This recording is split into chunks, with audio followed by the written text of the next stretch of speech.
Hello and welcome to Blue Army TV. I'm sitting down to Carlisle beating Tranmere Rovers 2-1 at home in what was a very unnecessarily nervy game, I must say. But it's a win nonetheless, and it's 2 wins over Tranmere in 7 days.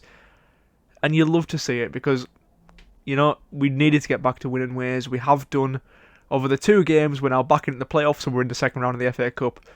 A very promising second round as well when you look at some of the teams that have made it through from non-league. As I'm recording this, Torquay are playing Derby and they're playing quite well. There's a chance they could get through. There's a lot of non-league teams still in the cup that we could get. And then you're into the third round and any team's possible. You get brilliant Premier League teams. I've got a weird feeling that we need to get into the third round first, but the team the team we lose to in the second round is going to draw Crystal Palace. I'd put money on that. I've got a really funny feeling about it, but yeah, look, I'm so happy because I love the FA Cup. It's the best competition in the world. I think Simo said it himself, and I agree with him wholeheartedly. I asked the last game when we beat Tranmere in the league away from home, would you rather win the FA Cup game or the league game? Everyone seemed to say the league game, which I understand because, realistically we're not going to win the FA Cup.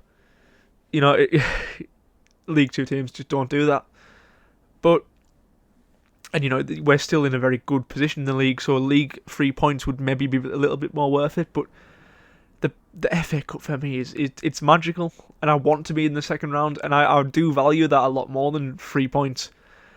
And maybe that's just me being a bit of a romantic when it comes to football. I love a story. I love the prospect of us playing a good Premier League club at Brunton Park or a really good away game to go to.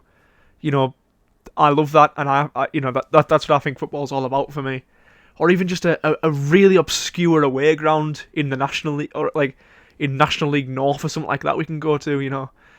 I love the FA Cup. It's brilliant, and I'm so happy to be in the next round. But onto the game itself. It's a very lucky goal for Jordan Gibson, first of all. He's got to be there to score it, and we were by far the better team in that first half. Even though we scored our second goal in the second half, I thought we were, our first half performance was really, really good, and we were a little bit shaky in the second half. But we outclassed Tranmere again. We played very similarly, and when we were 2-0 up at them, I thought, this is just going to be a rinse and repeat of last time, like I predicted on Liam Barton's Blue Hammy podcast. And yeah, I'm happy that we've won, but it should have been a lot more straightforward. John Gibson gets his lucky goal, comes off the keeper, and it's a really good finish, to be fair. He hits it right into the roof of the net. Really good finish, really good goal from him. The second goal, on the other hand, you watch the Pitch Side Blues videos that Carlisle have put out. They're really good videos, but this one more than anything. Look at the second goal. It's a really good ball from Taylor Charles. He's playing brilliantly at the moment. Maybe just against Tranmere, but maybe that's his niche, playing against Tranmere. But he's played really well recently. He puts a really good ball through to Jaden Harris, who takes it round the keeper in a brilliant little bit of play from him. And it's not something I thought him capable of.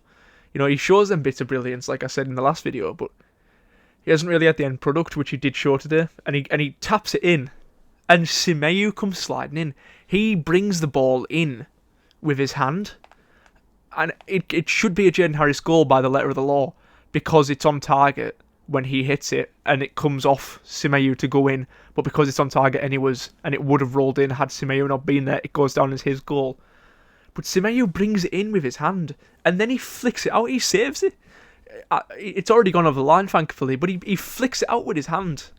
And you think, if that didn't go in and you've saved that, that's a red card and a penalty. And some people would argue that was an own goal, and I think it's quite funny that Dinel Semeyu, he played a really good half a season for us, and yet his first goal for Carlisle would have been in a Tranmere shirt, which is a brilliant sort of a come full circle sort of thing.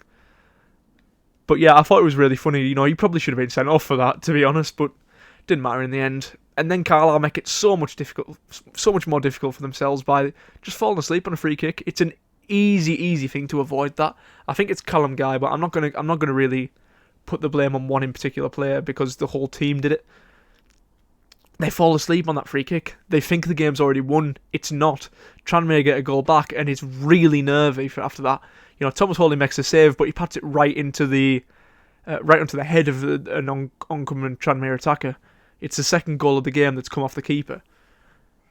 And it gets really nervy after that. And I haven't been that nervous in the last 10 minutes for a long, long time, because Carlisle do that thing that Carlisle always used to do under Presley, Beach, everyone. I haven't really seen it as much under Paul Simpson, but it definitely happened yesterday. We're winning. Sit back. Hoof it up, when we get the ball. Just hang on for dear life. And that's what we did. And we did it well, to be fair to them. Because Tranmere were very limited after that. But never again, please. Jesus Christ. That was the most nervy thing. And they get free kicks. And they got a free kick exactly where they scored the goal from. Nearly to the inch, I would say. Right in the exact same position. And I think, oh my God, not again. Not again. I really, really shouldn't have felt that way coming the end of the game, because they should have sorted out more convincingly. You should be pushing on for the third goal just to settle it. You shouldn't be 2-1 down, hanging on for dear life. But at the end of the day, that's 2 good wins against Tranmere in a row.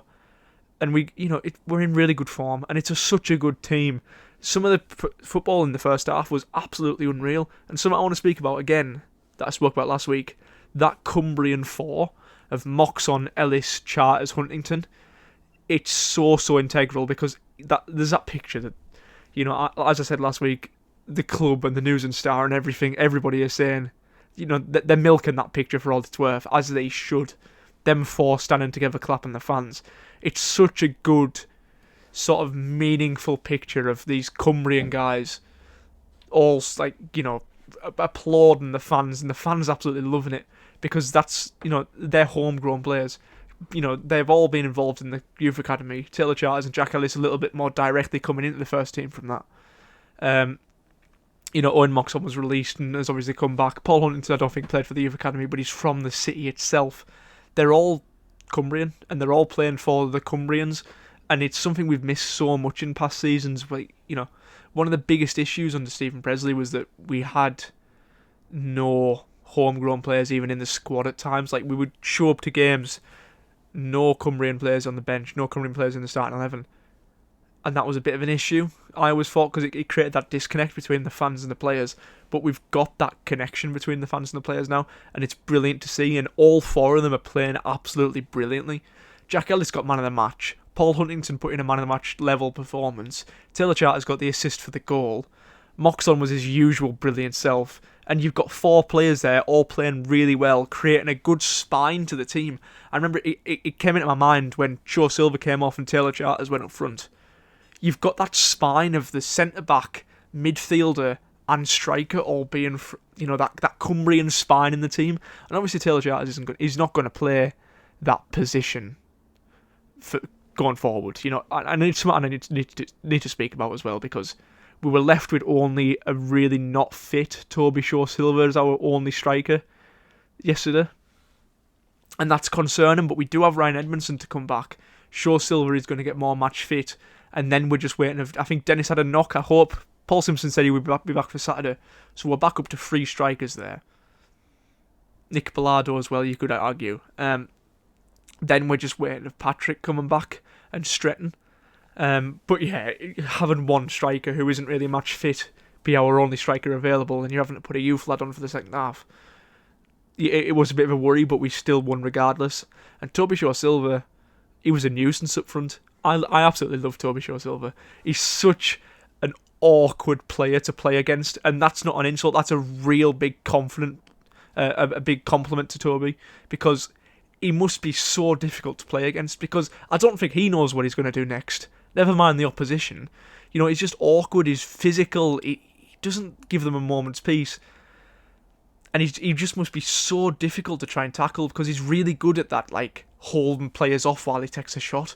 When the ball's at his feet in a weird position, he gets a shot off. That's what he's good at. That's what he's really good at. He's like I don't know, he's just an awkward striker. And I love that kind of striker, and I think he is going to be a real big part of the team going forward. maybe off the bench, because he's always had his best moments off the bench. The Northampton goal, for example, the goal at Tranmere away last season, his best moments have all been coming off the bench, and maybe he's going to be that type of striker. So maybe it wasn't he's not going to be our starting striker going forward, but he's an unbelievable player for us, and I think he's great. But yeah, the draw's tomorrow. I'm really excited to see who we get. I'm hoping it's not going to be Shrewsbury again, but it definitely will be. But I'm hoping for like a non-league team that have come through, and hopefully then we can get a good Premier League team in the third round. Crystal Palace, I'm telling you. That's my hunch anyways. But anyways, thank you for watching. It's been a pleasure, and in a bit.